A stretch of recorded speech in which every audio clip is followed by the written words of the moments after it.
भगवत गीता 3रा अध्याय 11 नंबर श्लोक, मैं इसको दोबारा से पढ़ देता हूँ। देवान् भाव्यता अनेन ते देवा भावयन्तु वः परस्परम भावयन्ता श्रेया परम अवाप्स्यथा। तो यहाँ पे बताया गया यज्ञों के द्वारा प्रसन्न होकर देवता तुम्हें भी प्रसन्न करेंगे। तो यहाँ पे भगवान कह रहे हैं कि यज्ञों से देवता लोग क्या होते हैं, प्रसन्न, खुश होते हैं। और इस तरह मनुष्य तथा देवताओं के मध्य सहयोग से सबों को संपन्नता प्राप्त होगी। तो मनुष्य और देवता जब दोनों के बीच में सहयोग होता है तभी संपन्नता आती है, अदरवाइज नहीं आ सकती। तो हमारे शास्त्रों में कई तरह के यज्ञ हैं। जैसे एक यज्ञ है जिसका नाम है अश्वमेध यज्ञ। अश्वमेध यज्ञ में एक घोड़ा होता है, जैसे आपने सुना होगा दशरथ ने भी करा, कई राजाओं ने करा। एक घोड़े को छोड़ा गया और वो पूरी पृथ्वी का चक्कर लगाएगा। अगर उसको किसी ने बीच में, राजा ने रोक लिया तो दोनों के बीच में फाइट होगी। अब जो अपोजिशन वाला राजा है, अगर उसने इस राजा को हरा दिया तो अपोजिशन वाला क्या होगा, ये इसका जो अश्वमेध यज्ञ है वो खंडित हो गया। तो कौन कहलाएगा राजा, वो कहलाएगा। ऐसे ही अश्वमेध यज्ञ क्यों करे जाते थे, कुछ ना कुछ प्राप्ति के लिए, या तो ऐश्वर्य प्राप्ति के लिए, स्वर्ग प्राप्ति के लिए, अलग अलग चीजों के लिए करते हैं। बताते हैं कि अगर कोई यज्ञ कर, अश्वमेध यज्ञ करे तो उसको इंद्र की पोजीशन मिलती है। तो इंद्र की पोजीशन पाने के लिए कितना बड़ा यज्ञ करना पड़ेगा, अश्वमेध यज्ञ। एक घोड़ा है, उसको एक पॉइंट से छोड़ो, पूरी पृथ्वी का चक्कर लगाएगा और विदाउट जीपीएस, कोई गूगल मैप लोकेशन नहीं है उसमें, अपने आप आएगा, लगाएगा। आप बोलोगे कितना इंटेलिजेंट घोड़ा होगा। अब जो वो दौड़ के आएगा, उस पशु की बलि दी जाती। क्यों दी जाती थी, ताकि यज्ञ से जो नया आए वो व्यक्ति तुरंत इंसान बन जाए। उस पशु की जब बलि देते थे, उस घोड़े से तुरंत इंसान बन जाता था। कितना हायर टेक्नोलॉजी थी। आजकल कोई ऐसी टेक्नोलॉजी है जो घोड़े से इंसान बना दे? कोई एक टेक्नोलॉजी जो घोड़े से बोले इंसान बना के दे रहे, या बोले हम बकरे से इंसान बना देंगे। अब तो आजकल लोग गायों को भी नहीं छोड़ते, बोले आजकल हम यज्ञ करते हैं, गायों को मारते हैं, उनका यज्ञ करते हैं। अभी आप जाओगे, एक मंदिर है बंगाल में जिसका नाम है कामाख्या टेम्पल। बंगाल में, असम में कामाख्या टेम्पल, वहां पे गायों की भी बलि दे देते हैं। वहां पे बीफ चलता है। कोई बोले हम कई जगहों पे बोलते हैं हम प्रभु जी गाय नहीं खाते, भैंस तो खा सकते हैं। अब भैंस किसका है, वाहन किसका है, यमराज का। और सोचो कोई भैंसे पे बैठ के आ रहा है, आपने उसके वाहन को खा लिया, वो भी किसका, मृत्यु के राजा का, यमराज जी का। और यमराज जी उसको छोड़ेंगे, कहेंगे अरे मेरा सवारी कोई खा गया, उसको छोड़ेंगे नहीं यमराज। कई लोग होते हैं, अब ऐसे आपने देखा होगा, वीडियोस आती हैं, चूहा लेते हैं, जिंदा चूहा, उसको ऐसे करके गले में डाल लेते हैं। देखा है आपने, चाइना में ऐसा होता है। सच बात है, फ्रॉग होता है, फ्रॉग खा जाते हैं। अब बताओ चूहा किसका वाहन है? और उन्होंने कोई यज्ञ किया क्या? वो चूहे से नया वो मिला, एक नया शरीर प्राप्त हुआ। पहले के जमाने में ऐसा नहीं था कि घोड़े को आग में डाला, बोले अरे घोड़ा सीख गया, इसको खा लो। पहले के टाइम पे उस घोड़े की बलि दी जाती थी और तुरंत मनुष्य शरीर उसको मिलता। कोई भी कलयुग में इतना शक्तिशाली नहीं है ऐसा यज्ञ संपन्न कर सकता। कलयुग में एक ही यज्ञ है जो व्यक्ति कर सकता है, वो है हरि नाम संकीर्तन यज्ञ। और कोई यज्ञ नहीं कर सकता। कोई इतना शक्तिशाली नहीं है कि किसी को नया जीवन दे दे। ज्यादा से ज्यादा क्या होगा, उस घोड़े को लोग लाएंगे, उसको छोड़ेंगे। बेचारा घोड़ा भी आजकल इतना स्ट्रांग नहीं है, थोड़ा सा दौड़ेगा, बोलेगा चने नहीं खिलाए थे, और फिर थोड़ी सी देर के बाद ही वहीं पे ढह हो जाएगा। तो आप सोच के देखो क्या स्थिति है। और लोग कहते हैं आज भी ये यज्ञों को करते हैं, पर ये आजकल बिल्कुल खंडित है। कलयुग में यज्ञ खंडित माने जाते हैं, इनको नहीं कर सकता कोई भी। अब ऐसे कई तरह के यहाँ पे यज्ञ हैं जो देवताओं के लिए होते हैं और भगवान के लिए होते हैं। भगवान क्या कहते हैं, सारे यज्ञों का भोक्ता कौन है? भगवान 5वां अध्याय 29 नंबर श्लोक भगवद गीता में कहते हैं, भोक्ताराम यज्ञ तपसाम सर्वलोका महेश्वरम। तो ये नहीं कहते कि सारे लोगों का कौन है महेश्वर, भगवान कह रहे मैं। ये बोल रहे हैं कि सारे देवी देवता हैं। सारे यज्ञों का कौन है भोक्ता? भगवान विष्णु। अगर भगवान सबके भोक्ता है तो जितने भी चीजें होती हैं, जितने भी यज्ञ होते हैं जो आप घरों में कर रहे हो, स्वाहा स्वाहा ऐसे करके, स्वाहा स्वाहा, उसके भोग कौन कर रहा है उस आहुतियों का? भगवान विष्णु। तो आप देखो कई यज्ञ ऐसे होते हैं जो विष्णु, भगवान विष्णु के लिए हैं। कोई यज्ञ ऐसे होते हैं जो देवी देवताओं के लिए। अब जो देवी देवताओं वाले यज्ञ हैं, उन यज्ञों को इतना शक्तिशाली हर कोई नहीं है कि वो भगवान विष्णु को प्रसन्न कर सके यज्ञ करके। तो देवी देवताओं के लिए अलग अलग यज्ञ करता है। अब देवी देवता अगर यज्ञ तो कर लो, पर उनकी डिमांड भी होती है अपनी। अगर आप यज्ञ करके उनसे कुछ मांगो, आपने वो आपको कुछ देंगे, आपसे बदले में लेंगे भी। बैंक आपको कुछ देता है, जैसे मान लो आपने बोला कि हमें ईएमआई देनी है, ईएमआई में मेरा लोन पास करा दो, वो लेके आया मेरी लड़की की शादी है, या बोला मेरे को घर बनाना है, या बोला कुछ और खरीदना है, कार खरीदनी है, कुछ और मैंने लोन पे लेना है। आपको घर बनाने के लिए एक बैंक है, वो आपको लोन दे देगा। अब वो लोन तो दे देगा, आपको लगेगा अरे वाह कितना अच्छा है, बैंक ने मेरा लोन पास कर दिया, मगर बैंक क्या वापस लेगा? नहीं लेगा। वैसी देवी देवता भी लेते हैं, कहते हैं ये मैंने दिया है, ये भगवान की संपत्ति है, तुमने ले तो ली, अगर इसको यूज कर रहे हो और वापस दोगे नहीं तो इसका चुकाना पड़ेगा। और लोग उससे क्या करते हैं, देवी देवताओं से मांगते हैं, रिटर्न करते हैं, कुछ यज्ञ करते हैं उनको प्रसन्न करने के लिए, नहीं, इसलिए लोग जो है संपन्न नहीं हो पाते। आगे यहाँ पे देखो, इस श्लोक में हमें टाइटल डालना चाहिए, क्यों भोग लगाना जरूरी है। अगले 3-4 श्लोक इसी के ऊपर है, 3 श्लोक 3.11, 3.12, 3.13 जो इसमें बताएगा कि क्यों भोग लगाना जरूरी है। यहाँ पे बताया जाता है, एक श्लोक आता है वेदों में कि क्यों भोग लगाना जरूरी है, इसी के तात्पर्य में पढ़े। आहार शुद्धो सत्व शुद्धि, सत्व शुद्धो ध्रुवा स्मृति, स्मृति लंबे सर्व ग्रंथिनाम विप्र मोक्षः।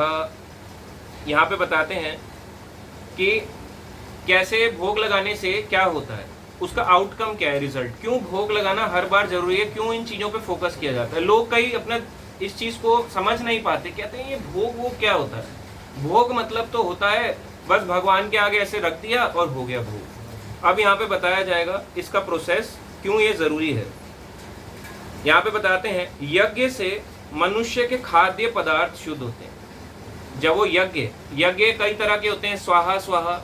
एक यज्ञ का मतलब है, यज्ञ का मतलब भगवान श्री विष्णु, यानी जब भगवान विष्णु या कृष्ण राम उनको भोग लगाया जाता है तो क्या होता है, खाद्य पदार्थ, खाने वाली जो हमारी चीजें हैं वो क्या होती हैं, शुद्ध होती हैं। आप क्या हो गया, क्या पहले अशुद्ध थी? पहले अशुद्ध थी क्या? बिल्कुल अशुद्ध थी। भगवान ना तो क्या कहते हैं, क्या बनो, नॉन वेजिटेरियन बनने को बोलते हैं, नहीं, वेजिटेरियन बनने को नहीं, क्या बनने को बोलते हैं, कृष्णाटेरियन, कि भगवान कहते हैं जो भी खाओ मुझे भोग लगा के खाओ। आगे श्लोक में आएगा, हम पढ़ेंगे। तो यहाँ पे बताते हैं, तो यज्ञ से मनुष्य के खाद्य पदार्थ शुद्ध होते हैं, भोग लगाने से जो खाने वाले आइटम है वो शुद्ध होते हैं। जब आप शुद्ध भोजन करोगे उससे क्या होगा, शुद्ध भोजन करने से मनुष्य जीवन शुद्ध होता है। आपका जो लाइफ है, आपके ह्यूमन फॉर्म ऑफ लाइफ है, वो जीवन आपका शुद्ध होगा। जीवन शुद्ध होने से स्मृति के सूक्ष्म तंतु शुद्ध होते हैं, यानी अगर आपकी जीवन है वो अगर आपका शुद्ध हो गया तो यानी कि स्मृति के सूक्ष्म तंतु, इसका मतलब है फाइनर टिश्यूज इन मेमोरी, जो आपके टिश्यूज हैं, मेमोरी के टिश्यूज हैं, वो भी शुद्ध होंगे। और जब ऐसा होता है, स्मृति तंतुओं के शुद्ध होने पर मनुष्य मुक्ति मार्ग का चिंतन कर सकता है। जब आपकी मेमोरी अगर आपको शुद्ध करनी है, आपको अच्छा खाना पड़ेगा, जैसा खाओगे अन्न वैसा बनेगा मन, तभी बोला जाता है। ये कोई बोलने की बात नहीं है, वेदों के यहाँ पे दिया गया है, वेदों का श्लोक है। आप अगर अन्न शुद्ध खाओगे, भगवान को भोग लगाओगे, आपके खाने वाले आइटम शुद्ध होंगे। जब वो खाओगे आपकी जिंदगी शुद्ध होगी, उसको खाने से आपका दिमाग शुद्ध होगा, आपकी मेमोरी शुद्ध होगी। और उसके बाद जब आपकी मेमोरी शुद्ध होगी तब आप चिंतन करोगे कि हाँ, इस शरीर के परे भी कुछ है, मेरे को मुक्ति का प्रयास करना है। और जब बताते हैं मुक्ति मार्ग का चिंतन कर सकता है, और ये सब मिलकर कृष्ण भावनामृत तक पहुंचाते हैं। तो ये मिलके अल्टीमेटली व्यक्ति को भक्ति में पहुंचाते हैं।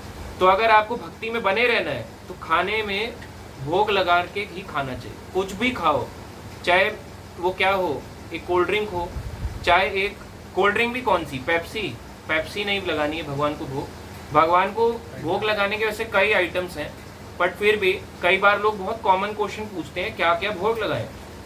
तो सबसे पहला है कि जो हम माला करता हो उसके हाथ का बने हुआ का खाएं। पहला ये है स्टैंडर्ड कि जो माला करता है उसके बने हुआ हाथ का। अब आता है सेकंड स्टैंडर्ड नीचे होते जाएंगे। अब कोई माला नहीं करता मगर भक्ति को मानता है, रिस्पेक्ट करता है, खुद भी नॉनवेज नहीं खाता, नियमों का पालन करता है, तो वो बनाए उसके हाथ का खा सकते हैं भोग लगा के। एक तीसरा रास्ता है कि चलो वो अभी इतना नहीं समझा, कभी कभी कर लेता है, तो ये तीसरा स्टैंडर्ड है। एक होता है लास्ट स्टैंडर्ड कि चलो वो कुछ नहीं करता, हम उसको सुपरवाइज कर लें कि मेरे लिए प्याज मत डालना, ये मत डालना, मैं ये नहीं खाता, ये नहीं खाता, तो ये स्टैंडर्ड है।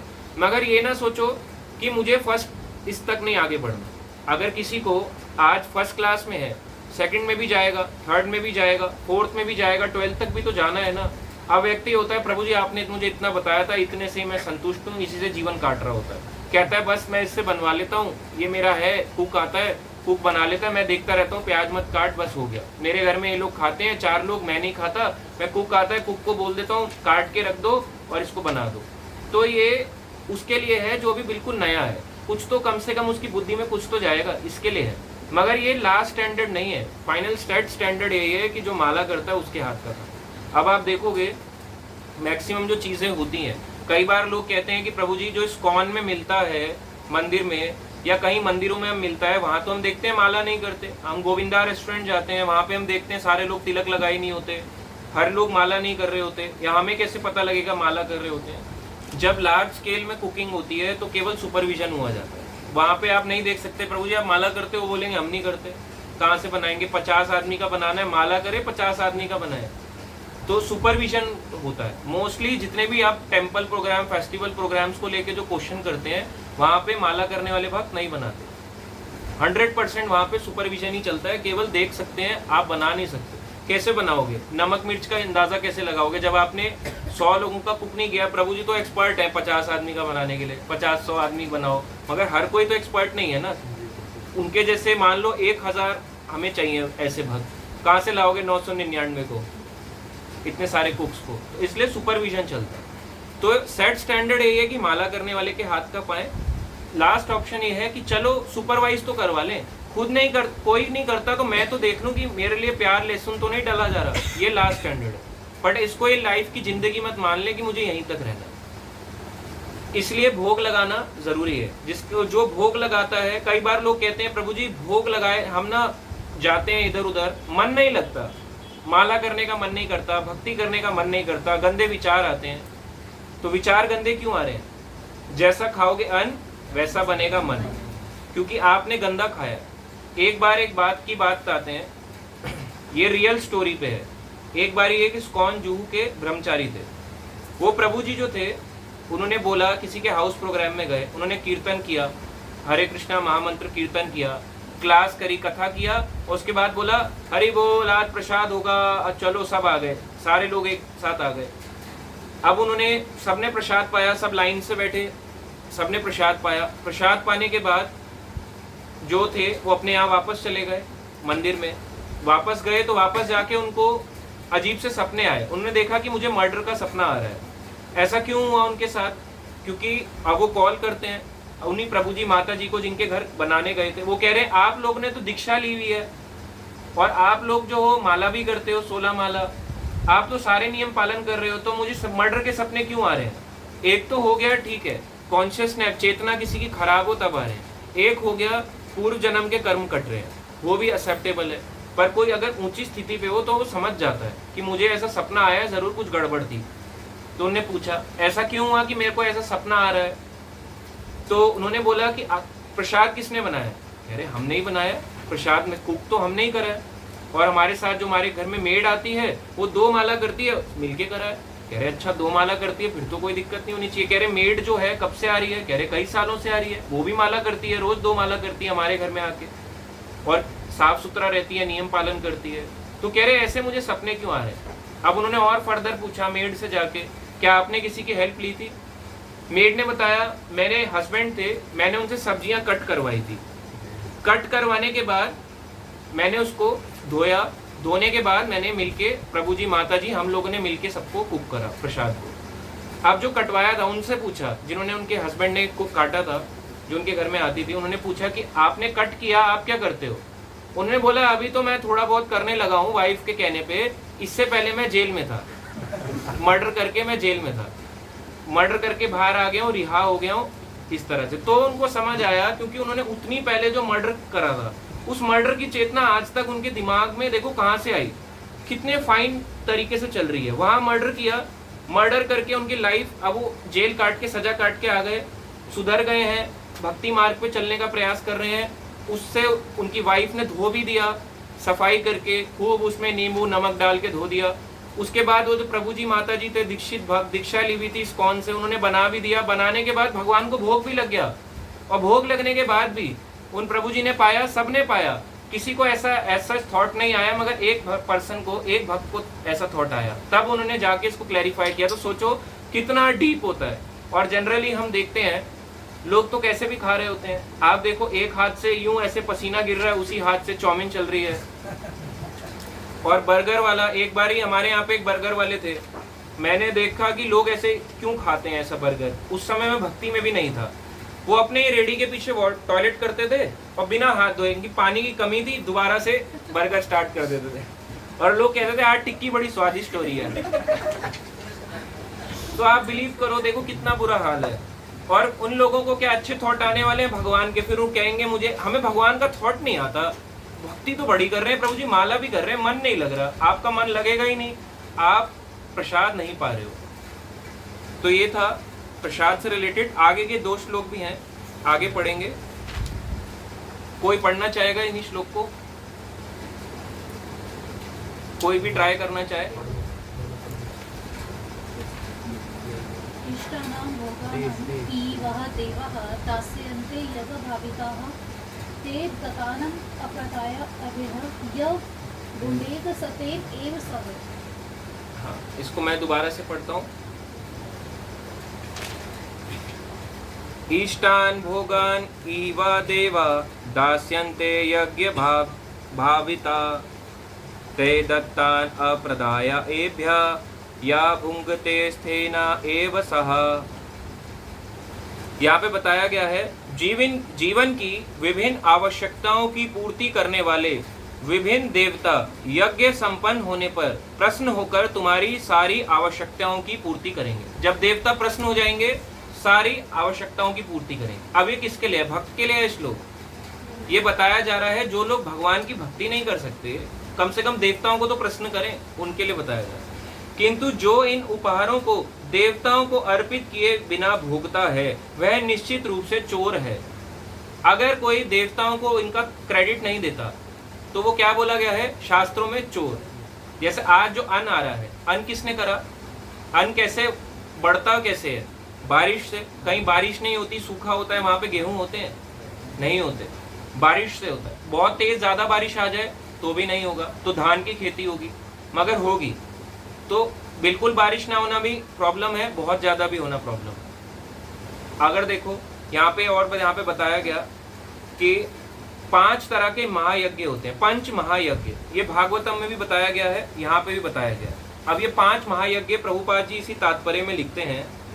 ये 5 महायज्ञ करना एक पर्सन के लिए अपनी लाइफ में मोस्ट इंपॉर्टेंट है। अगर वो ये नहीं करता तो वो पशु है, सिंपल है। ये भागवतम में कौन से श्लोक में बताया गया है? 10.69.24, 10th कैंटो 69 चैप्टर 24 नंबर श्लोक। इसके अंदर तात्पर्य में प्रभुपाद जी ने 5 महायज्ञों के बारे में बताया कि ये 5 महायज्ञ होते हैं। पहला कौन सा है? ब्रह्म यज्ञ। ब्रह्म यज्ञ या वेद यज्ञ। इसमें इसका मतलब क्या है ब्रह्म यज्ञ करना? यानी कि ब्रह्म यज्ञ का है कि ब्रह्मा जी का यज्ञ करो, नहीं। ब्रह्म यज्ञ का मतलब है वेदों का पठन करना। वेद या शास्त्रों को पढ़ना हमारा एक कर्तव्य है। जो इतने सारे ऋषि हुए, वाल्मीकि ऋषि, वेद व्यास जी और अलग अलग उनके शिष्य, जितने भी उन्होंने लिखा है, ये किसके लिए लिखा है? हमारे लिए। प्रभुपाद जी ने ये ग्रंथ किसके लिए दिए हैं? हमारे लिए। तो हमारा क्या थैंक हम उनको कर सकते हैं? क्या हम वेद व्यास जी को थैंक यू कर सकते हैं रियल लाइफ में? वेद व्यास जी प्रकट हो जाए ऐसे करके, वाह पुत्र आज मैं प्रश्न हूं तुमसे, तुमने भगवत गीता पढ़ी है। तो कृपा कब मिलेगी? जब आप उनके शास्त्रों को पढ़ते हो। ये असली यज्ञ है, शास्त्रों का पठन करना, ये कहलाता है ब्रह्म यज्ञ। इसी में दूसरा आता है देव यज्ञ। देव यज्ञ है यानी कि देवताओं को प्रसन्न करने वाला यज्ञ। जैसे एक बार आपने देखा कि गोवर्धन पूजा में इंद्र के लिए यज्ञ किया, तो भगवान ने इंद्र का यज्ञ भंग कराया और क्या बोला? किसकी पूजा करो? गोवर्धन की पूजा करो। तो भगवान ने इंद्र का यज्ञ खंडित किया, मगर फिर भी ये किसके लिए था? भक्तों के लिए। भक्तों को बोला जाता है कि जो भगवान का यज्ञ या भगवान की पूजा करे, उसको अलग यज्ञ करने की जरूरत नहीं है। जड़ में पानी डालो, सारी पत्तियां हरी भरी हो जाएंगी। पेट में खाना डालो, सारे शरीर में ताकत आ जाएगी। वैसे ही जो लोग अभी कृष्ण भक्ति नहीं कर सकते, उनको देवताओं के लिए यज्ञ करना चाहिए। उनको तो थैंक यू करो, इतना वो आपको प्रोवाइड कर रहे हैं, सनलाइट, हवा देते हैं, पवन देव आपको हवा दे रहे हैं, उनको प्रसन्न करना है। आपका काम है, चंद्रमा का शीतलता नहीं होगी तो सब्जियां खिलेगी नहीं, वेजिटेशन नहीं खिल पाएगी, बारिश नहीं होगी तो खेती उग नहीं पाएगी। हर चीज के लिए हमें थैंक यू करना है। कई जगहों पे आप देखो बारिश नहीं होती है सालों साल। बहुत से ऐसे कंट्रीज हैं, जैसे कि एग्जांपल आपको देते हैं, ऑस्ट्रेलिया, सबने सुना है ऑस्ट्रेलिया, इंडिया से डबल लैंड है ऑस्ट्रेलिया का। पता है ऑस्ट्रेलिया का मैक्सिमम केवल 5 सिटी है जहाँ पे लोग रहते हैं, बाकी एम्प्टी है। वो भी कह रहे हैं 95% से ज्यादा ऑस्ट्रेलिया, जो कि इंडिया से डबल है साइज में, 95% ज्यादा एम्प्टी है। पता है क्यों? Geographical condition. 3 ज्योग्राफिकल कंडीशन है, उसमें बहुत अनस्टेबिलिटी है। एक में वेजिटेशन है, एक में डेजर्ट है और एक में बारिश ही बारिश है। प्रभु जी भी बता रहे हैं, एक में केवल बारिश होती है, फ्लड रहता है, पूरे साल बाढ़ रहती है। आप कैसे रहोगे? बाढ़ में रह सकते हो? मान लो पानी तैर रहा है, ऊपर वाले फ्लोर से कैसे देखोगे? नीचे जा ही नहीं सकते। आप कब तक रहोगे ऊपर के फ्लोरों में? बारिश ही बारिश है। एक जगह मैक्सिमम जो एरिया है ऑस्ट्रेलिया का बताया जाता है वो रेगिस्तान है। रेगिस्तान में आप कुछ नहीं उगा सकते, कैक्टस थोड़ा ना खाओगे, फिर वो है। और वहां पे तीसरा देखो, एक जगह है जहाँ पे साइक्लोन आते हैं, साइक्लोन आते हैं, ऐसे ऐसे बवंडर आता है और ले जाता है अपने साथ 2-4 को। तो इस तरह से आप देखो उस कंट्री में इतना बड़ा लैंड होते हुए भी नहीं है। क्यों? क्योंकि वो देव अपने ही जो कल्चर है उसको भूल चुके हैं। इसी वजह से रीजन है। ऐसे बहुत सी कंट्रीज हैं, ये तो एक एग्जांपल दिया, ऐसी बहुत कंट्रीज हैं जहाँ पे सेम सिचुएशन है। एक एग्जांपल है न्यूजीलैंड, 80% लैंड उसका खाली है। एक और कंट्री है मंगोलिया, सुना है मंगोलिया? मंगोल्स ने इस पे अटैक किया इस्लाम पे। क्या कहलाए वो? मुगल्स। मंगोल और इस्लाम का मिक्सचर मुगल्स, और मुगल्स ने इंडिया में राज किया। मंगोलिया का लैंड जो है 99.7% लैंड एम्प्टी है, खाली पड़ा है। सिर्फ 0.3% लैंड में लोग रहते हैं। 99.7% में या तो बाढ़ आती है, या फिर वहाँ पे सूखा पड़ा हुआ है, या वहाँ पे बर्फ पड़ी हुई है, कोई रह ही नहीं सकता। -50 डिग्री, -60 डिग्री, चट्टाने चट्टाने, कोई नहीं रह सकता। इसलिए देखो आप कितनी अच्छी जगह में हो जहाँ पे हर तरह की वेजिटेशन होती है। हर यहाँ से 100 किलोमीटर जाओ, कोई नया फल, कोई नई सब्जी मिल जाएगी आपको। आप कहोगे ये लोग कैसे रहते हैं, पहाड़ों में रहते हैं, पर वहाँ की अपनी लोकल वेजिटेशन है।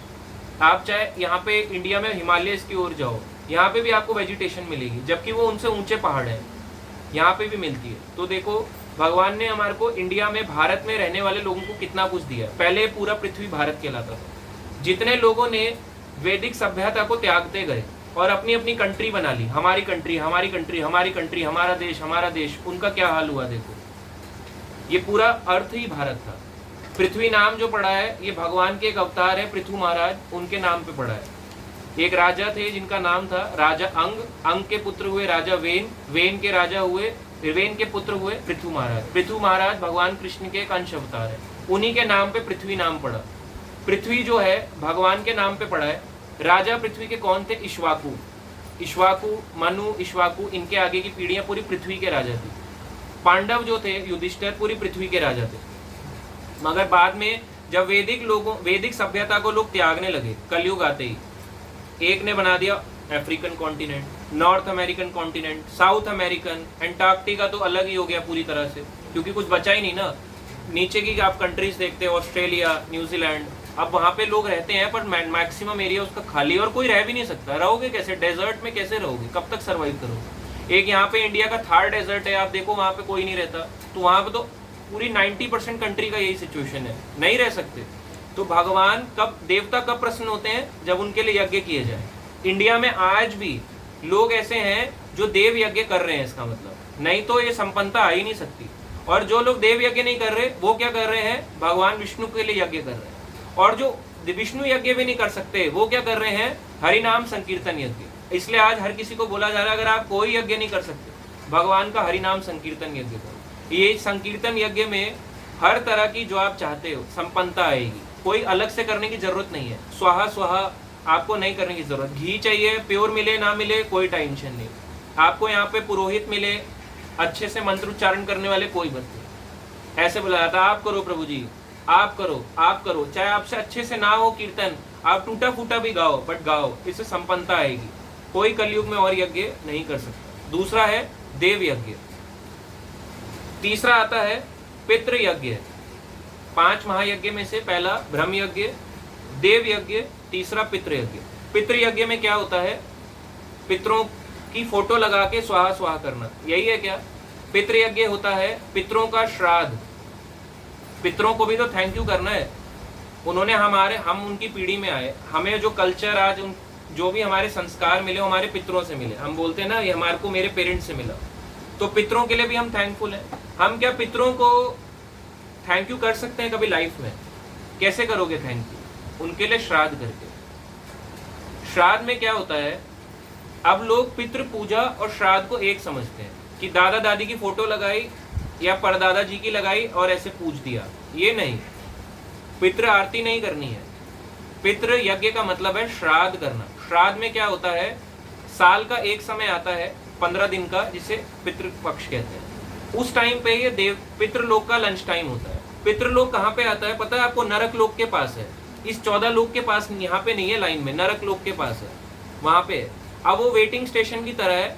यमराज जी कह रहे हैं कई आत्माओं का डिसीजन नहीं हुआ है, तुम्हारे दादाजी थे मेरे पास हैं, मैं समझ नहीं पाया इन ऊपर के लोगों में भेजूं, नीचे के लोगों में भेजूं, इंसान बनाऊं, कौन सी योनि में डालूं, अभी मैंने इनको यहीं पे रोक दिया अपने यहाँ पे। तो वहां पे प्रेत योनि में उनको दे के रोक देते हैं। अब वो वहां पे लंच टाइम है। पितृलोक का 1 साल और हमारा पितृलोक का 1 दिन, हमारा 1 साल बराबर है। तो जब उनका लंच टाइम होगा तो पितृपक्ष कहलाता है। तो हम जब किसी भक्त को बुला के प्रसाद देते हैं कि ये लो भगवान का भोग लगा हुआ प्रसाद पाओ, तो उनके ग्रहण करने से वो पितरों तक चले जाता है।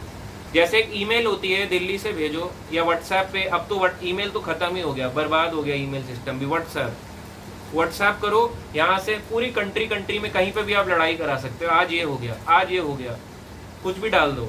तो जब व्हाट्सएप का एक मैसेज जा सकता है तो क्या पितृ लोग उसको ग्रहण नहीं कर सकते? एक भक्त के माध्यम से ग्रहण नहीं कर सकते क्या? तो जब भक्त उस प्रसाद को पाता है, कौन सा भक्त? ऐसा नहीं जो कम भक्त हो, नियम पालन नहीं कर रहा हो, कम भक्त व्यक्ति नहीं, सच में भक्त है, यानी कि नियमों को पालन करता है, 16 माला करता है, उस भक्त को बुलाओ, उसको बोलो आज श्राद्ध है प्रभु जी, मेरे घर का प्रसाद है, इसको ग्रहण कर लो। आज हमने स्पेशली छुट्टी ली है पितरों का श्राद्ध करने के लिए, 3-4 भक्त बुलाओ, 10 भक्त बुलाओ, उनको प्रसाद दो। उनके माध्यम से आपके पितरों तक पहुंचेगा। उनको क्या देना चाहिए? और कुछ ना कुछ उपहार में कपड़ा या दान में मंदिर के लिए, कंस्ट्रक्शन के लिए कुछ ना कुछ देना चाहिए। इसे कहते हैं पितृ का श्राद्ध करना। अब ये नहीं कि कोई गुटखा खा रहा है उसको बुला लिया कि आप हमारे कुल के हैं, कुल पुरोहित हैं, हम आपको बुला रहे हैं, वो बेचारा आप ऐसे ऐसे थूक रहा है। कई लोग अपने सामने लोटा लेते हैं, इसमें डालते हैं, लोटा ऐसे साइड में रखते हैं। तो देखें आपने ऐसे बाबा, इंडिया में तो बहुत है, लोटा भर के चलते हैं अपना पूरा लाल रंग का, और बाद में उसको गड्ढे में ऐसे गिरा देते हैं, नाली में। तो ऐसे लोगों को अगर आप खिलाओगे, आपके पितरों का पतन हो जाएगा। और ये बहुत कॉमन है, कर्म कांड में कॉमन है ये चीज। जैसे ही आप देखोगे, किसी के घर जाओगे, ज्यादातर लोग यही होता है। एकादशी आ रही है, बोल रहे हैं प्रभु जी श्राद्ध था आज, है ना, और वो पंडित जी कहते हैं आज श्राद्ध था, इनके घर खाना खाने जाना पड़ेगा। एकादशी के अगर किसी दिन श्राद्ध पड़ रहा है तो आप फ्रूट्स दो, अन्न दे के एकादशी उनकी भंग मत करो। पर नॉर्मली कर्मकांड पंडित कैसे होते हैं? अरे एकादशी हम नहीं करते, हम एकादशी वगैरह नहीं करते, हम लोग जो है ना आज के दिन खाते हैं। तो लोग क्या होते हैं, इस्कॉन में ना बुला के या भक्तों को ना बुला के अपने घर में किसको बुलाते हैं? कर्मकांडियों को। और वो एकादशी के दिन खा रहे होते हैं, जबकि एकादशी में अन्न नहीं खाना चाहिए, फिर भी वो खा रहे होते हैं। क्यों? पैसा मिलेगा, पूड़ी चावल कचौड़ी खाने को मिल जाएगा, पैसा मिल जाएगा, घर चल जाएगा। मगर ये ठीक नहीं है। अगर इस तरह से कोई चल रहा है, कर्मकांडी पंडित को आप दे रहे हो और वो एकादशी में आपने अन्न खिला दिया उसको, आपका भी पतन, आपके पितरों का भी पतन, और जो पंडित जी आए उनका भी पतन। इसलिए एकादशी में अगर आता है श्राद्ध, उनको फ्रूट्स दो, यानी कि जो भी हम एकादशी में लेते हैं, आलू वगैरह, ये सब आप दे सकते हो। कभी भी नहीं देना चाहिए अन्न का। और कई लोग बोलते हैं हम श्राद्ध भी बिलीव ही नहीं करते, उनको फिर क्या लगता है? पितृ दोष। उनकी कुंडलियों में फिर जाता है, पंडित जी पढ़ेंगे कन्या की कुंडली में पितृ दोष है, ऐसा उपाय कीजिए, ये वाली अंगूठी पहन लीजिए, लाल रंग की अंगूठी दे देंगे, इसको डाल लेना, ऐसे करके घूमती रहेगी बेचारी। उनको क्या पता पिछले जन्मों में हमने श्राद्ध नहीं किया, और इस जन्म में भक्ति नहीं करी, उन्होंने एक अंगूठी पकड़ा दी कि ये तुम्हारे को पितृदोष से बचाएगी। बचा सकती है? नहीं बचा सकती। अगर आप एक अंगूठी पहन लोगे, अंगूठी को क्या पता कि कौन सा दोष चल रहा है? बेचारी अंगूठी तो है, वो क्या जानेगी। इसी में चीज़ थी, जैसे बहुत लोग जैसे इंडिया में, जैसे वैसे तो हर कल्चर में मैंने अभी पढ़ा था कि मतलब श्राद्ध को माना जाता है, मतलब अपने एंसेस्टर्स के लिए कुछ ना कुछ दिया जाता है। जैसे कई लोग हैं वो जैसे नहीं करते। अब आपको देखिए तो ये होता है कि मतलब वो भी जैसे बहुत फल फूल है, मतलब दे आर हैप्पी।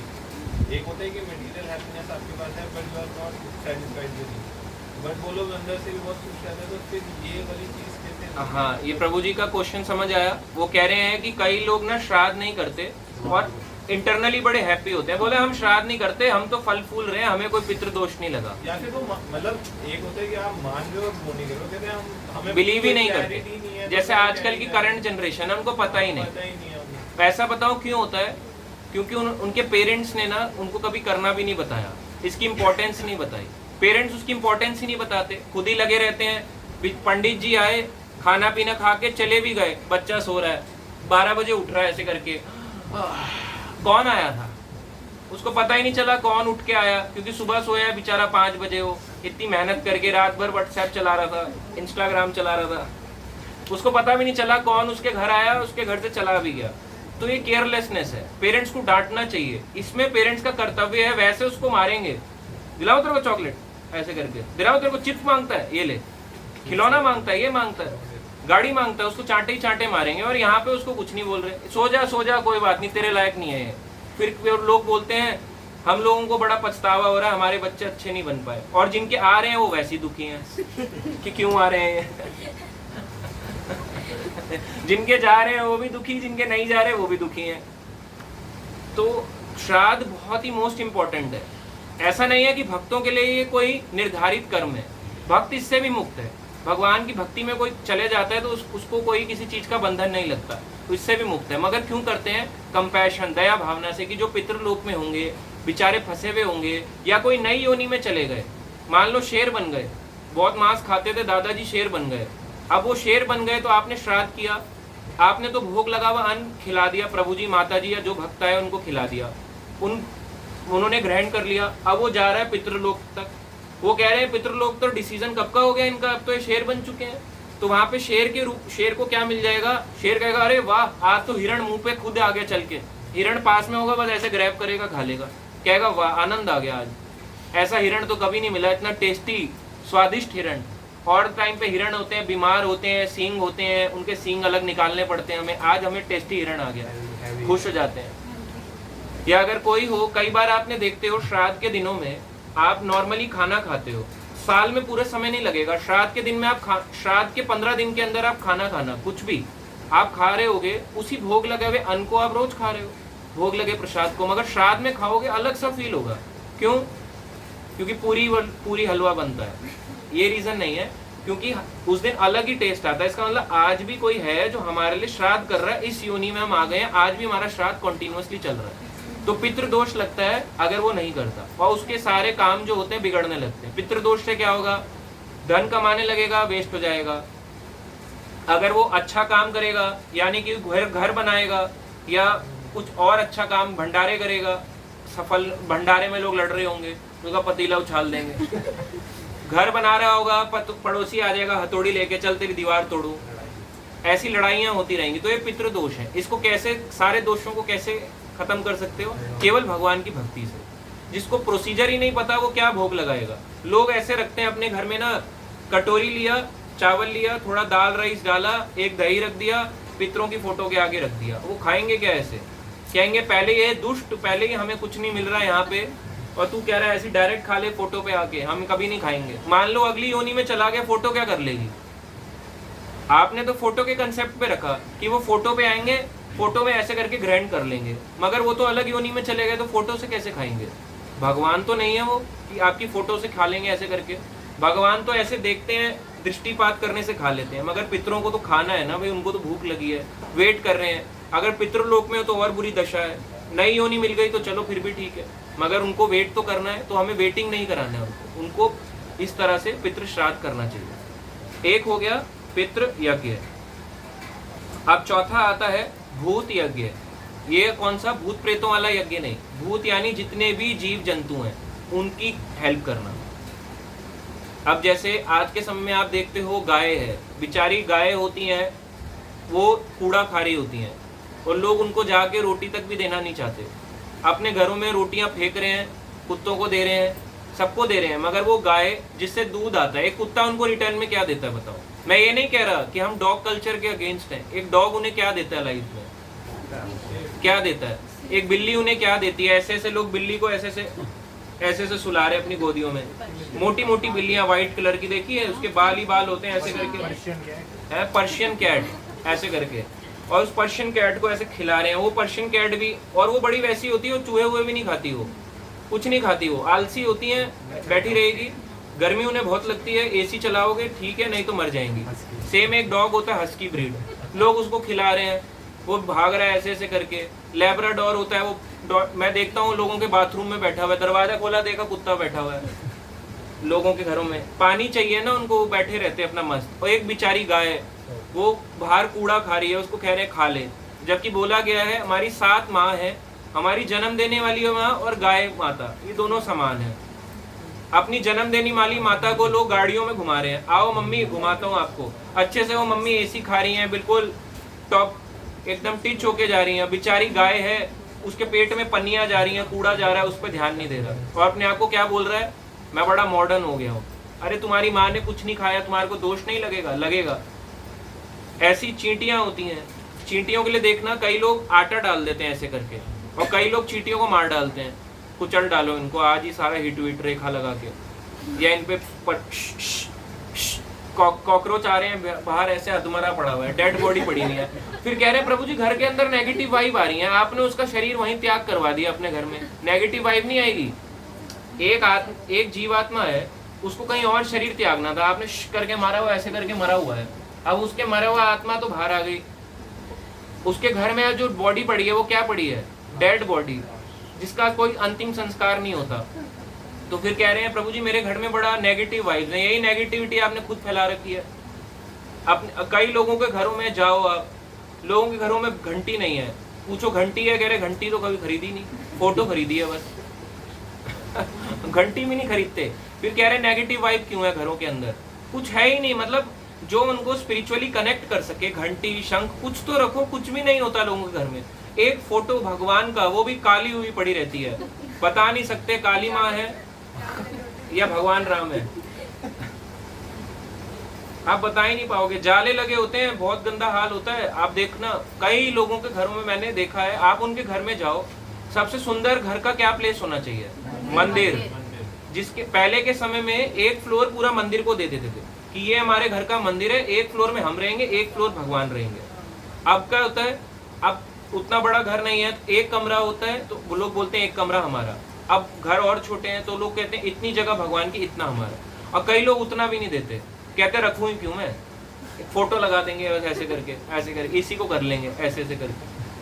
तो इतना भी नहीं करना चाहिए, भगवान को स्पेस देना चाहिए। अपने घर में भगवान का मंदिर, लाइट होनी चाहिए, साफ होना चाहिए, जितना भी हो स्पेस भगवान के लिए रखना चाहिए। भगवान को हम बोलते हैं supreme personality of God head, और गॉड के हेड हैं। एक प्राइम मिनिस्टर जो होता है कितने बॉडीगार्ड से घिरा रहता है, कितने उसमें रहता है कंफर्ट जोन में, और अब गॉड हेड हैं बेचारे, कोई बात नहीं अपने आप देख लेंगे, वो ऐसे बैठे हुए हैं ऐसे करके दे रहे हैं, कह रहे हैं दूं या ले लेगा, ये भी मेरे से छीनना चाहता है, तू लड्डू मेरा है ये। उनसे भी कहते हैं अपना लड्डू मुझे दे दे, तुम्हारे को कुछ नहीं दूंगा। इतना खराब सिचुएशन है। तो लोग देखो जीव जंतुओं को मारने में लगे हैं। पहले के टाइम पे आप देखते थे लोग आटा डालते थे, बाहर जाके चिड़ियों को दाना डालते थे, अभी भी कई लोग कर रहे हैं, ऐसा नहीं है, कई लोग दाना डालते थे। गायों को जो रोटी या सब्जी बच जाती थी काट के कूड़े में न डाल के वो गायों को देते थे, तो लोग करते थे, अभी भी करने वाले हैं, ऐसा नहीं है, मेजॉरिटी है अभी भी ऐसी, पर धीरे धीरे आप उसको कम देखोगे, कम कम कम कम होती जा रही है। अब जो पहले की जनरेशन थी वो घर का खाना खाती थी, सब्जी रोटी बचता था। आज की जनरेशन है पिज्जा पास्ता वाली खाने का। अब वो पिज्जा पास्ता उनको पता भी नहीं है कौन सी सब्जी डाली है, उनको पूछो बताओ कौन सी सब्जी है ना, जैलोपिनो ऐसे बोलेगा भाई। क्या करेगा भाई जैलोपिनो खा के? तू ये तो बताइए है किस चीज का बना है, बता मैदा किस चीज का बना है, उसको पूछो।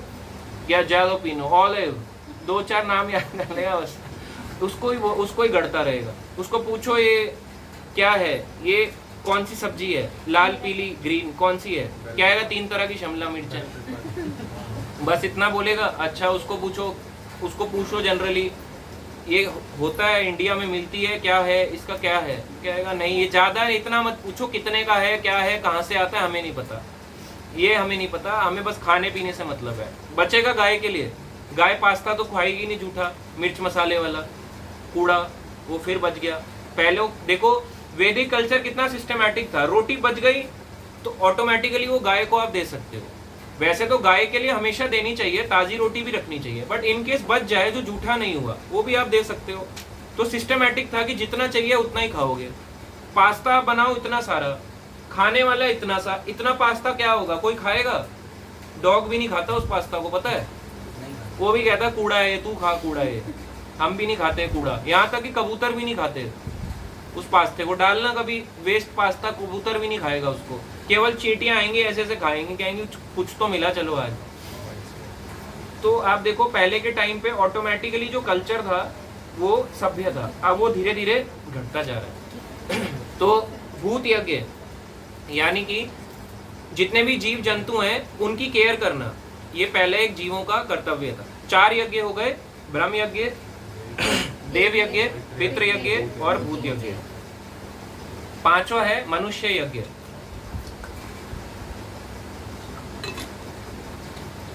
अब मनुष्य यज्ञ का मतलब क्या है? मनुष्यों की पूजा करना नहीं, मनुष्य यज्ञ का मतलब है अतिथियों का संस्कार। आपके घर में कोई अतिथि, आजकल तो सब तिथि वाले गेस्ट हैं, कोई अतिथि नहीं बचा। आपके घर में कोई बिना बताए आ जाए, बोले आज मैं चलता हूँ, आज इनके घर चलते हैं, आपका मुंह बन जाएगा, अरे ये क्यों आ गए आज। नीचे बैल होगा, बैल से नीचे ऐसे करके झांकेंगे लोग, ये बालकनी ऐसे करके देखेंगे, ऐसे पीछे हो जाएंगे, कहेंगे बजान दे इसको। चले जाएगा, आधे घंटे में तो चल ही जाएगा। जो तिथि बता के आता है उसकी रिस्पेक्ट है, जो अतिथि है जिसकी कोई तिथि नहीं थी उसकी डिसरिस्पेक्ट है। ये आजकल कल्चर है, तिथि वाले की रिस्पेक्ट, अतिथि की कोई रिस्पेक्ट नहीं, ये सच बात है। और देखो पहले के टाइम पे लिखते थे अतिथि देवो भव, अतिथि देवता के समान है, ये बोला जाता था। त्रेता युग आया, बोले सुस्वागतम, आपका हार्दिक स्वागत है। उसके बाद आया शुभ लाभ, द्वापर युग में आया शुभ लाभ कि इनके आने से शुभ लाभ। और यहाँ आगे आया कलयुग, कुत्तों से सावधान, बिवेयर ऑफ डॉग्स। वो कुत्ता कौन कुत्ता ये भी नहीं बता पाएंगे, तो खुद नहीं जानते डॉग है कौन एक्चुअली, वो बड़ा बड़ा लिखते हैं ऐसे करके, ये फैमिली शर्मा फैमिली, इसके 4 बच्चे, उनकी 4 ऐसे ऐसे करके बोर्ड टांग देंगे पूरा का पूरा। मगर अतिथि आए तो एक को भी रिस्पेक्ट नहीं करते। अतिथि बताते हैं अगर आपके घर में कोई गेस्ट आए उसको आप कुछ नहीं दे सकते, 3 चीजें जरूर दो। पहला, उसका वेलकम करने के लिए ज्यादा उसको जरूरी नहीं है कि आप उस पर फूल फेंको, आज के समय में कोई फूल ना फेंक सके कोई बात नहीं, उसका वेलकम करके उसको बैठने की जगह दो। कुछ नहीं है, कम से कम उसको अपने जमीन पे बिठा दो, एक छोटा सा एक कालीन बिछा के उसको जमीन पे बिठा दो, इतना तो कर ही सकते हो। दूसरा, और क्या करना चाहिए उनसे, उनको पानी पूछना चाहिए। आपके घर में नहीं है पेप्सी माजा कोल्ड ड्रिंक नहीं है, अब तो वो भी नहीं, अब क्या रेड बुल पियो। रेड बुल, तिथि वाले आ रहे हैं रेड बुल पी रहे हैं और उसमें थोड़ा सा और मिला भी देते हैं, अरे ऐसे हाई करेगा आपको। रेड बुल वाले भी हैं आजकल, तो आप देखो रेड बुल वाली सोसाइटी है।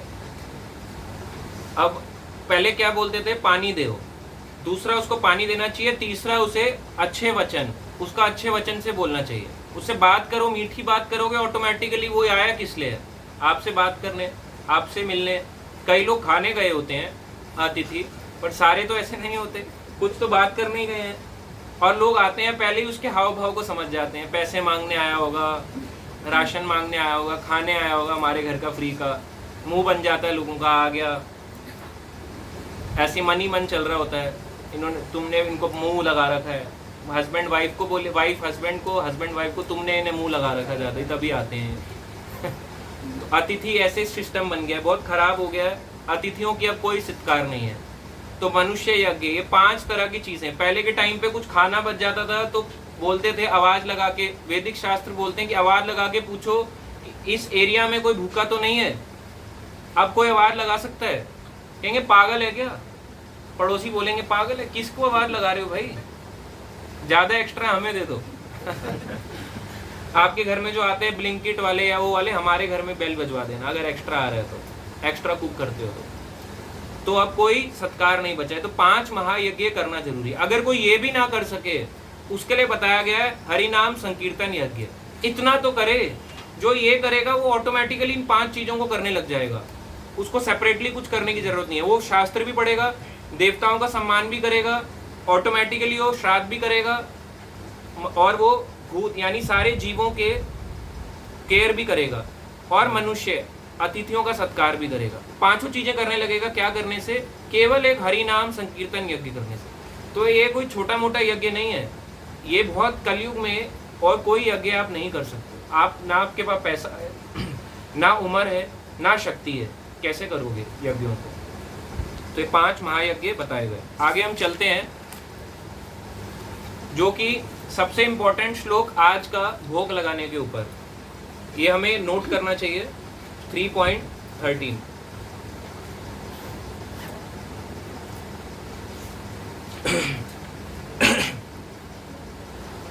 यज्ञ शिष्ट आशिना संतो मुच्यन्ते सर्व किल विषय भुजन्ते ते तु अघम पापा ये पचन्ति आत्म कारणात्।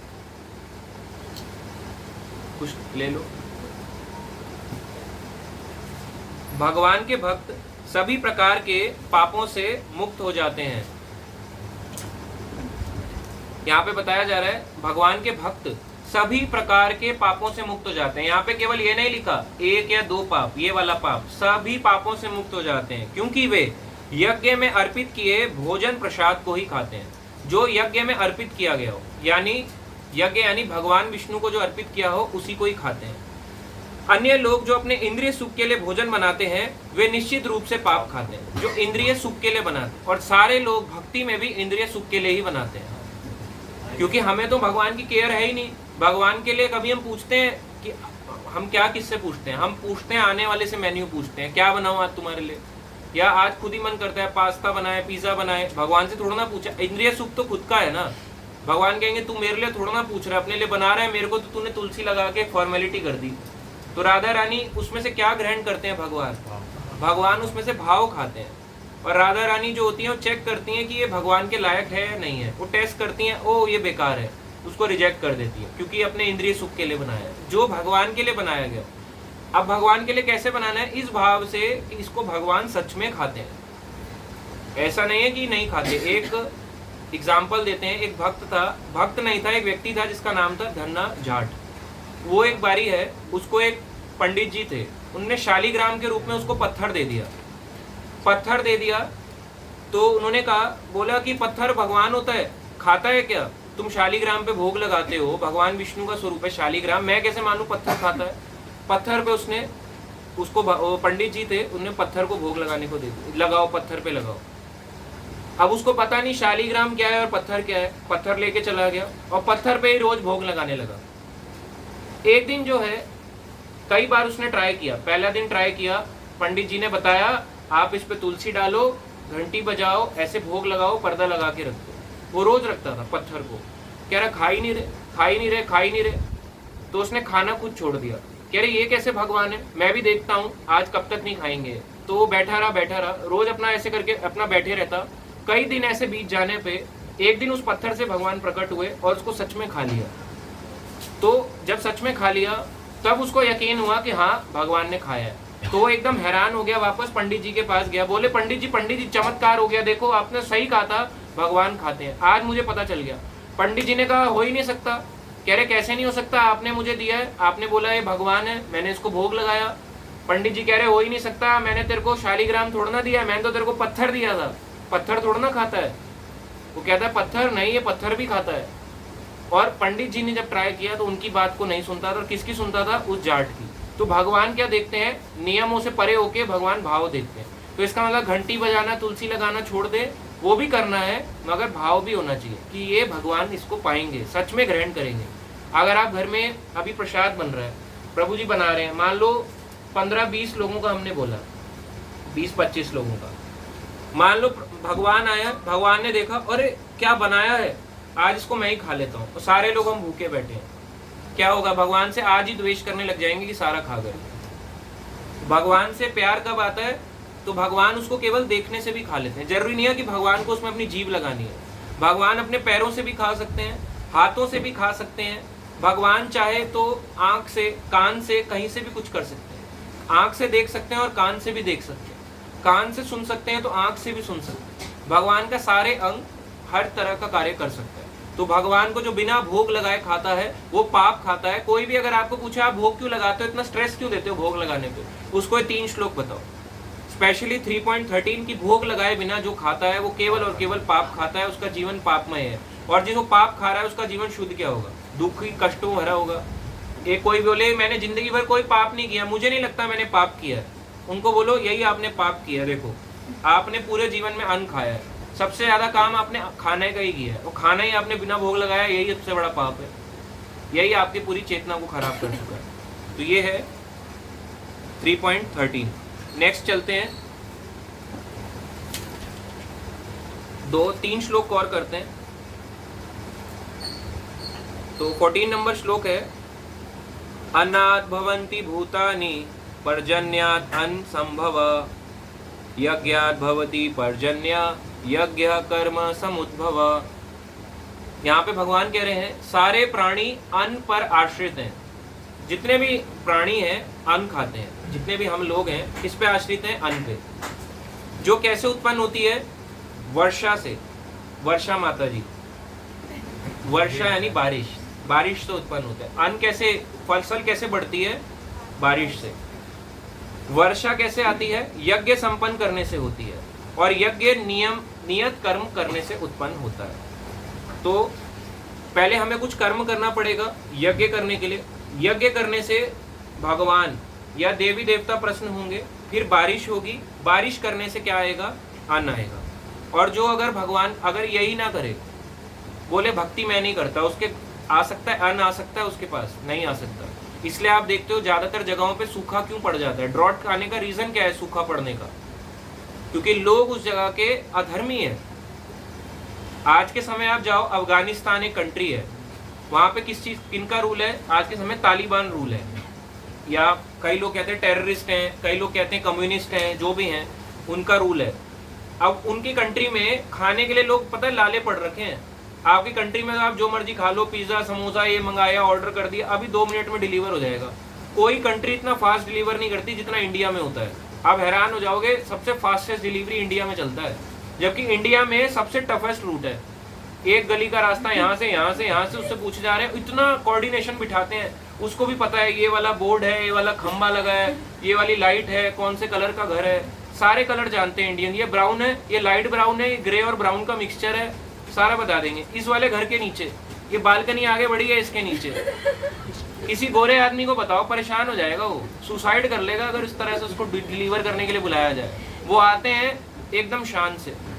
फॉरेन कंट्रीज में जो प्लम्बिंग या कारपेंट्री के लिए भी आते हैं ना, वो गाड़ी पे आएंगे, आप देख के हैरान हो जाओगे, कहोगे कारपेंट्री के लिए आ रहा है, मेरे से ज्यादा अमीर तो यही लग रहा है। तो लोग अपने आप ही लेके आते हैं, बोर्ड्स को ठोकना शुरू कर देते हैं। इंडिया में हर चीज अभी बुलाओ कल आ जाएगा, कारपेंटर हाजिर, आप बुलाओ अभी आ जाएगा, ऐसे पेंसिल निकालेगा, बताओ क्या नाप लेना है, वो लेना अभी बना डालेगा, 4 दिन में तैयार कर देगा। बोलो ये मुझे तैयार करना है मंदिर, 1 साल में ईंट उसका स्ट्रक्चर बना के दे देंगे आप।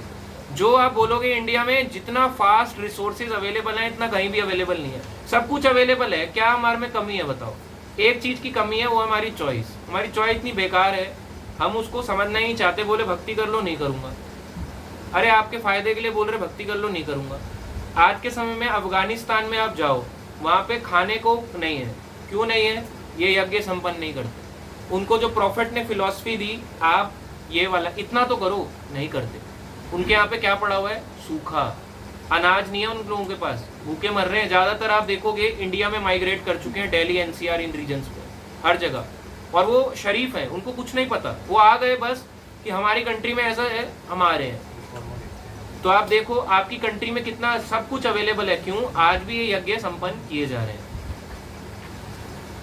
15वां नंबर श्लोक है,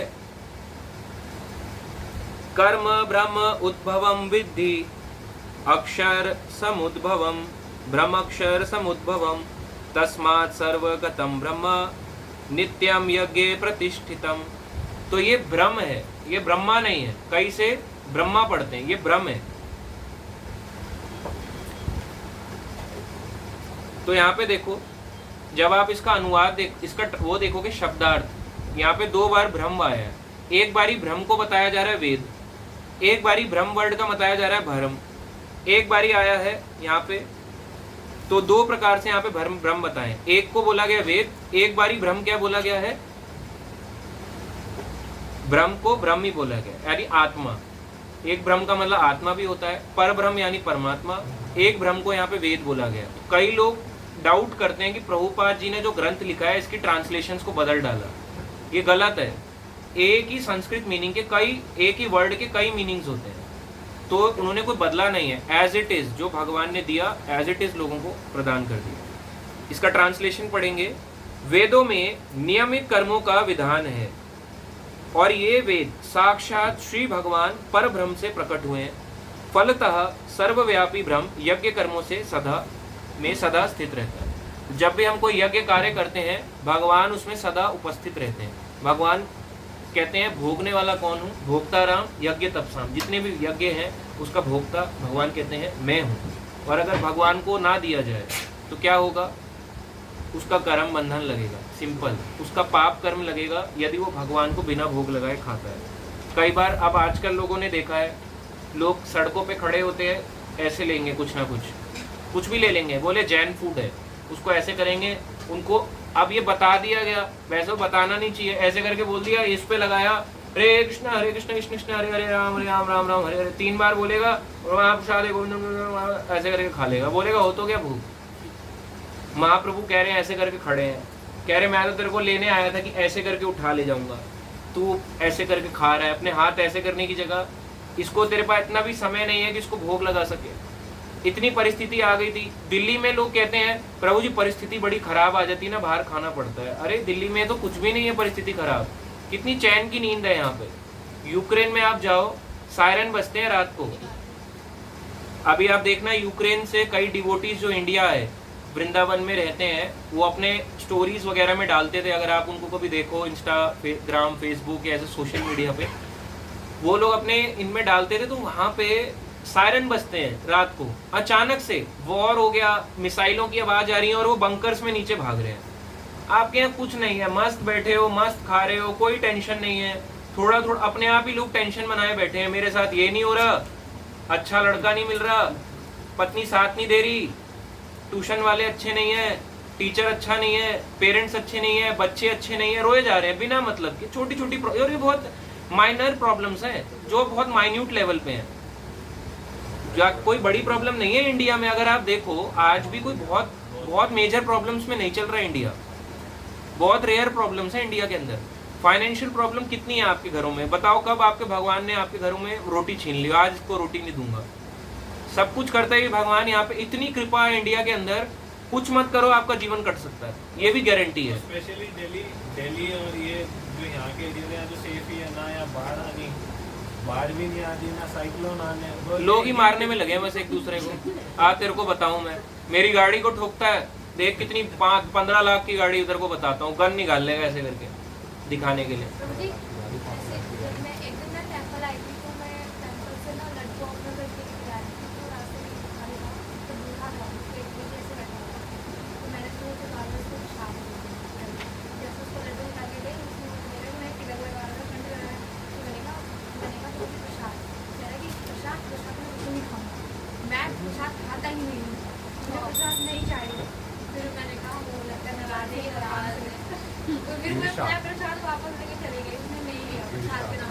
तो देखो इंडिया में कह रहे हैं कि इन्होंने कुछ टाइम पहले मंदिर गई इस्कॉन द्वारका, वहाँ पे एक भिखारी दिखा, उसको बोला ये लो लड्डू खा लो, बोला ये मैं नहीं खाता, प्रसाद में खाता ही नहीं। उसका मतलब कहीं ना कहीं से तो उसको मिल रहा है। आप कैसे बिलीव कर सकते हो कि ये सो रहा है तो इसको कुछ नहीं मिल रहा। हम ये नहीं कहते सबको मिल रहा है, बट इसका मतलब इनको मिल रहा है कहीं ना कहीं से, तभी तो नहीं खा रहा। मना क्यों कर रहा है, लड्डू तो कोई भी खा लेगा। अभी करो यहाँ पे 2 एकदम से, पहले ले लेंगे ऐसे करके हाथ ऐसे आ जाएगा। कुछ बोल भी रहे होंगे क्लास प्रसाद, हाँ ऐसे कर लेंगे, दे दो। कह रहे आप मंदिर से लेके आ रहे हो ना, कह रहे मैं मंदिर का कोई भी आइटम नहीं खाता। वो कह रहे हैं मैं मंदिर का कोई आइटम नहीं खाता। आप सोचो ये भिखारी की डिमांड है, मैं मंदिर का कोई आइटम नहीं खाता। फॉरेन कंट्री में आप जाओ, वहाँ पे भक्त भी ब्रह्मचारी भी ऑफिस जाते हैं। ये आपको हैरान लगेगा सोचने में, मोस्टली कंट्रीज में ऑरेंज कपड़ों को हटा के वो अपना मंदिर जाते, अपना जॉब करने जाते हैं। कैसे सरवाइव करो? वहाँ पे सर्वाइवल नहीं है। चर्चिस को मंदिर बना रखा है प्रभुपाद जी ने। चर्चिस में कोई दान ही नहीं देता, कहते हैं यहाँ पे जीसस नहीं है हमारे, यहाँ पे तुमने अपने कृष्ण खड़े कर दिए, हम क्यों दें यहाँ पे? वहाँ पे कोई दान नहीं देता। सेम कंट्री अगर आप जाओ इधर की साइड को, पाकिस्तान या इधर कंट्रीज में जाओ, नेबरिंग कंट्रीज में भी उनकी भी सेम सिचुएशन है। वो लोग भी कहते हैं कि हमारी जो कंट्री है, हमारी कंट्री में भी कोई दान नहीं होता। कितने लोग हैं वहाँ पे, आप देखो मेजोरिटी किसकी है, मुस्लिम मेजोरिटी। कितने दान आता है? इंडिया में कितना कुछ है, कुछ भी ना करो तब भी आदमी खा लेता है। केवल इंडिया में बोला जाता है जो आपके पास आ रहा है उसको भोग लगा लो, बस इतना सा इतने सी रिक्वेस्ट करी जा रही है, वो भी नहीं करने को तैयार। सब कुछ मिल रहा है मुंह पे, तब भी नहीं करेगा। बता दिया गया क्लास है, ज्वाइन करना चाहिए हमें, बोल दिया जूम पे आराम से घर बैठो, मैं आपको देख भी नहीं रहा, वीडियो ऑफ करो, ऐसे करके सो जाओ, ऐसे पता कैसे चलेगा? ऐसे करके देख लो, प्रभु जी आज सुना रहे हैं कथा, ऐसे करके दो पैर इधर ऐसे करके भगवान विष्णु की तरह। कोई टेंशन नहीं है इंडिया में, और मनाही भी नहीं है। बोला जा रहा है ऐसे भी ले लो, फिर भी नहीं लेते। इसमें भी मनाही नहीं है, आप कंफर्ट जोन में क्लास लो, कोई दिक्कत नहीं, लो। इतना भी सुनने के बाद लोगों के पास टाइम नहीं है। बताओ, कह रहे टाइम नहीं है, हमारे पास टाइम है, आपके पास नहीं है। आगे यहाँ पे लास्ट आज का श्लोक हम पढ़ेंगे, 16 श्लोक।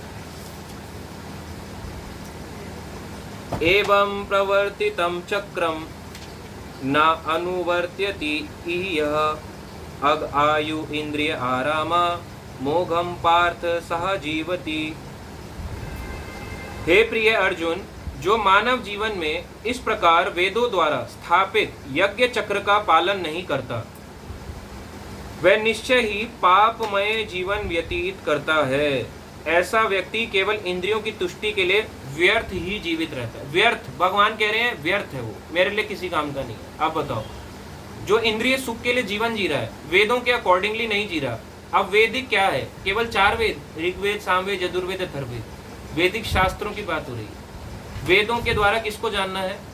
भगवान श्री कृष्ण को। और लोग किसको जानते हैं वेदों के द्वारा? अलग अलग देवी देवताओं को।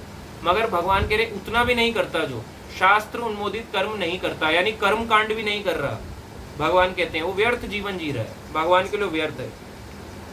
और बताते हैं ये वेद कैसे प्रकट हुए, ये बताते हैं भगवान की सांस से प्रकट हुए। 4 वेद सांस से प्रकट हुए। ब्रह्मा जी ने उसको पकड़ा, कह रहे भगवान ने सांस वो है, भगवान की सांस से प्रकट हुए। ब्रह्मा जी समझ गए भगवान का आदेश है।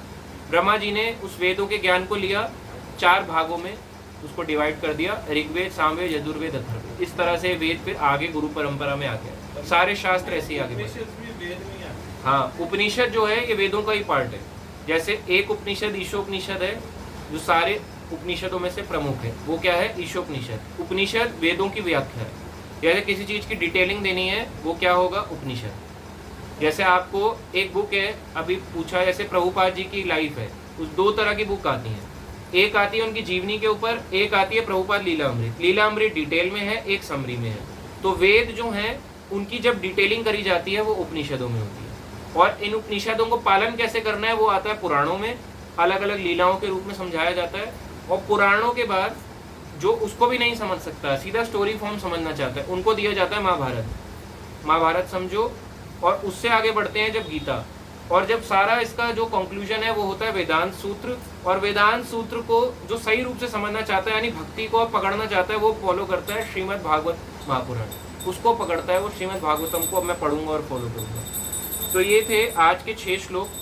तो जो यहाँ पे बताया जा रहा है, बिना यज्ञ करे या अपनी इंद्रिय तुष्टि के लिए कार्य करता है, वो क्या है? व्यर्थ का जीवन जी रहा है। आप देखो, लोग जितने भी आपके समाज में हैं, अगर आप उनको इतना भी नहीं बता पाए आपको प्रसाद पाना चाहिए, तो सोचो हमने उनका जीवन व्यर्थ जाने दिया। हमने क्या 5 महायज्ञ करे, हमने भूत यज्ञ तो करा ही नहीं। लोगों का केयर कहाँ करी हमने कहा तू जा नरक जा, मुझे कोई टेंशन नहीं है। उनको बताना चाहिए, वो खुश होंगे।